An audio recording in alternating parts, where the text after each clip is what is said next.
Good morning to all of you.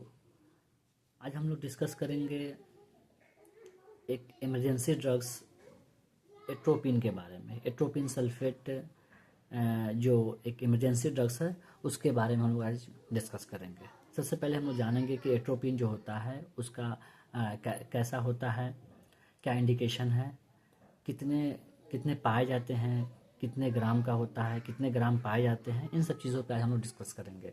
कैसे देना चाहिए, कितना सेफ़ है, कितना कितना पे लगा, कितना पे एडमिनिस्ट्रेट किया जाता है, इन सब चीज़ों के बारे में आज हम लोग बात करेंगे।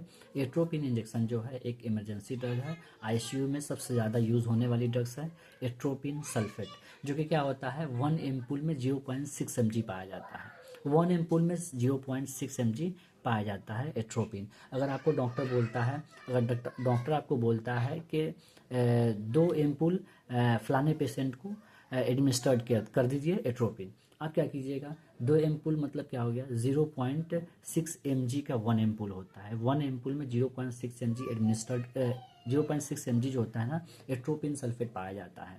तो 2 अगर एम्पूल हम देते हैं मतलब कि 0.6 mg 0.6 mg 1.2 mg हो गया। 1.2 mg एट्रोपिन जो है ना वह हो गया। कैसे दे सकते हैं किसी पेशेंट को हम दे रहे हैं, इसका रूट क्या होना चाहिए, रूट ऑफ एडमिनिस्ट्रेशन क्या होना चाहिए किसी ड्रग का।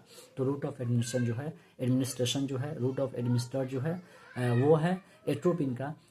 एक तो आप क्या कर सकते हैं कि आईवी दे सकते हैं। सबसे पहले प्रीफर्ड करता है कोई भी हेल्थ केयर प्रोवाइडर जो है कोई भी दवा को आईवी देना प्रीफर्ड करता है, क्योंकि क्या है कि आईवी जो है वह बहुत ज़्यादा क्या होता है कि उसका बायो अवेलेबिलिटी जो होता है ना, बायो अवेलेबिलिटी जो होता है वो बहुत ज़्यादा होता है। उसमें कोई प्रॉब्लम नहीं होता है, आसानी से एक्ट करता है और 90% 95% एक्ट करता है। उसके बाद आता है आईएम दे सकते हैं, सब क्यूटेनियस दे सकते हैं। आईवी मतलब इंट्रा वेनस, आईएम मतलब इंट्रामस्कुलर एंड सब क्यूटेनियस। ये सब क्यूटेनियस मर्जी के हिसाब से दे सकते हैं, सब क्यूटेनियस ऐसा कुछ नहीं है। आईएम आईवी ज़्यादा दिया जाता है। उसके बाद आता है कि ये जो एट्रोपिन इंजेक्शन जो है, ये एट्रोपिन इंजेक्शन का इंडिकेशन क्या है, क्यों दिया जाता है। एक इमरजेंसी ड्रग कहा जाता है इसको। आईसीयू में सबसे ज़्यादा यूज़ होने वाले ड्रग्स क्यों बोला जाता है इसको।